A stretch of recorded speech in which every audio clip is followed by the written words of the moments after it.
Friends, பாவக்காய் பொரியலுக்கு பாவக்காய் எடுத்துருக்கோம். அதை இப்போ புதுசாக பாவக்காயை வெட்டிக்கிறோம். கமெண்ட் பண்ணுங்கள்.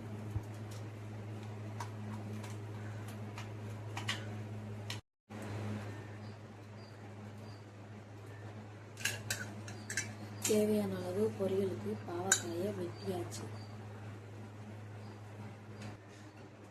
தேவையான அளவு 2 வெங்காயம், 2 பச்சை மிளகாய், வெட்டின பாவக்காயை தண்ணிக்குள்ளே போட்டு வச்சுருக்கேன்.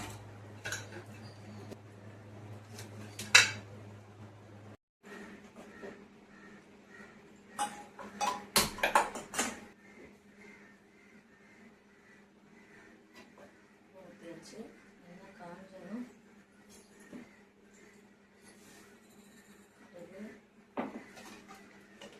முட்டை, வெங்காயம், பச்சை மிளகாய், பாவக்காய் வெட்டி தண்ணியில் போட்டு வச்சிருக்கேன்.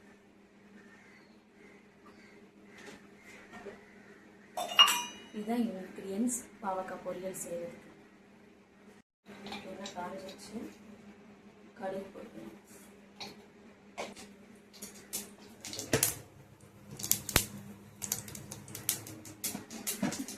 அது வெட்டி தேவையான வெங்காயம், பச்சை மிளகாய் போட்டுக்கணும்.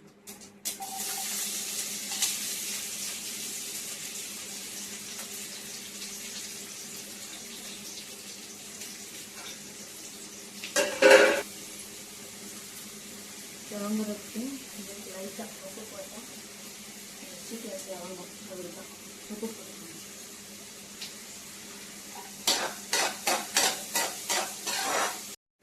வெங்காயம் லைட்டாக வதங்கவும் நம்ம அரைச்சி வச்சுருக்க பாவக்காயை உள்ள போட்டுக்கலாம்.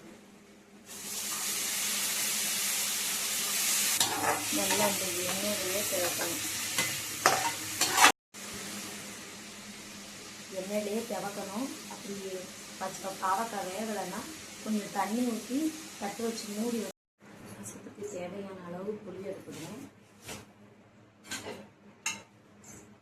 தேவையான அளவு புளி,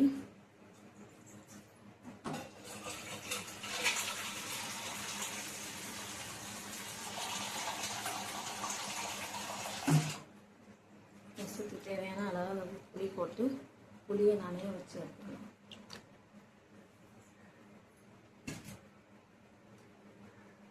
தக்காளி, மிளகு, சீரகம், வெள்ளைப்பொடி, 2 பச்சை மிளகாய், கொத்தமல்லி இதெல்லாம் மிக்ஸி ஜாரில் போட்டு குறவரன்னு அரைச்சிக்கணும்.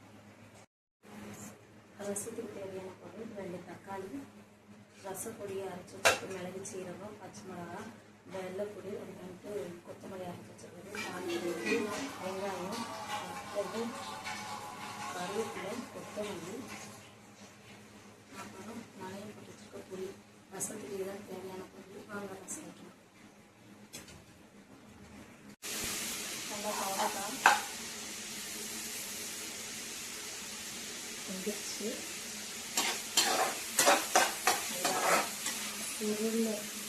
சுருளை வெந்துருச்சு. இந்த ஸ்டேஜில்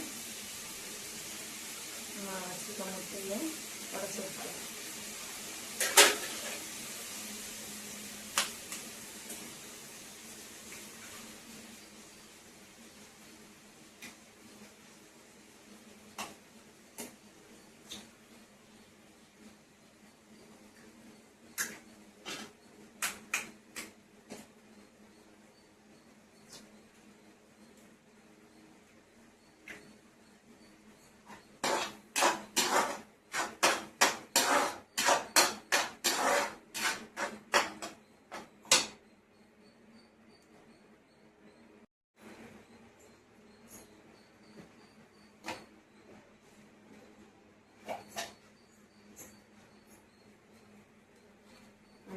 இது வந்து சீரகம்.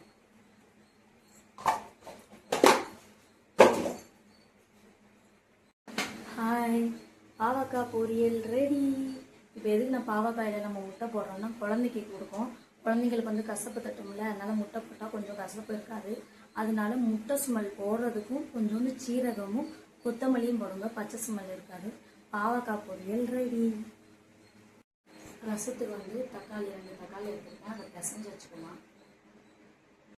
அதுக்கு வந்து நம்ம புளி நனைய வச்சுருக்கோம் இல்லையா, புளி கரைசலும் பிசைஞ்சு இந்த புளி சக்கையெல்லாம் எடுத்து வெளியே போட்டு புளி தண்ணியை ரெடி பண்ணி வச்சுக்கலாம். இப்போ ரசம் வைக்கிறதுக்கு தேவையான பொருளாக எடுத்து வச்சாச்சு. அடுப்பை பற்ற வச்சு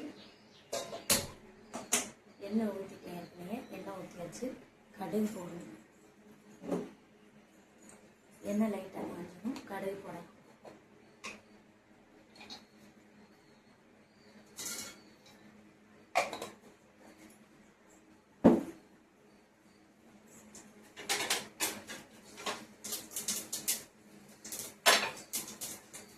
கடுகு வெடிச்சு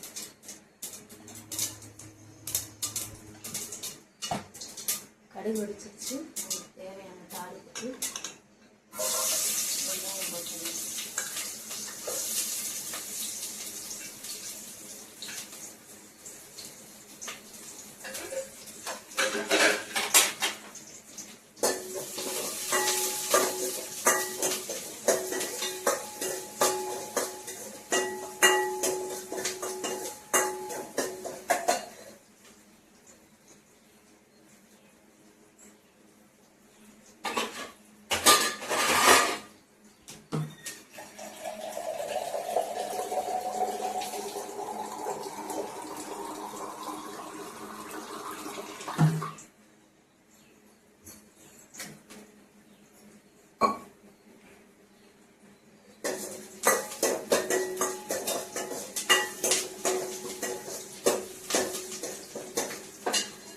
தாளிக்கிறதுக்கு வெங்காயம் போட்டோமா, இது வந்துட்டு காஞ்ச ஒரே ஒரு காரத்துக்காக காஞ்ச மிளகாய்.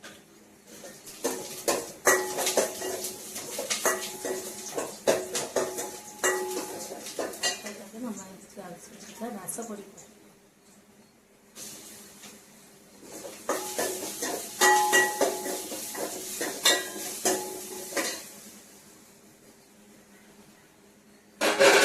ரசப்பொடி போட்டு தேவைக்கிட்டு தக்காளி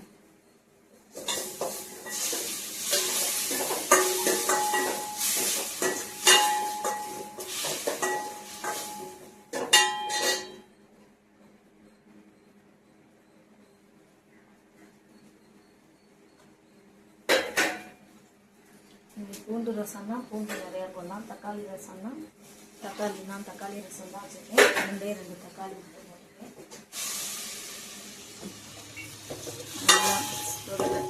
தேவைக்கு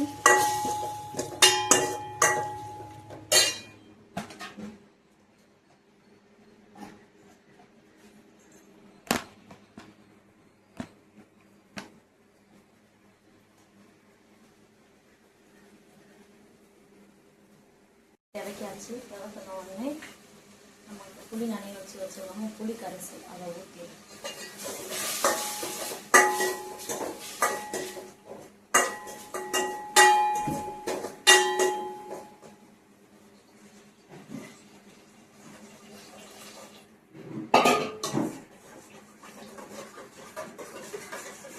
புளி கரைசல் ஊற்றியாச்சு. அதுக்கு தேவையான அளவு தண்ணி ஊற்றி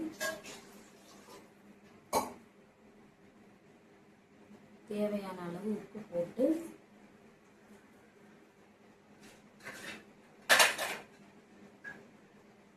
நல்லா உப்பு போட்டாலும் உப்பு எல்லாத்தையும் வச்சு சிம்மில் வச்சு மூடி வச்சுட்டு முறைக்கிழமை, அதாவது மேலே வந்து பபிள்ஸாக வரும்போது அடுப்பை ஆஃப் பண்ணிவிட்டு கொத்தமல்லி மட்டும் தூவி இறக்கணும். ரசம் ரெடி. ஹாய் ஃப்ரெண்ட்ஸ், சாதம், பாவக்காய் முட்டை பொரியல், ரசம் எல்லாம் ரெடி. அப்படி ரசத்தை அப்படி சாப்பாடில் அப்படி ஊற்றி ரசம் ஊற்றி பாவக்காய் வச்சு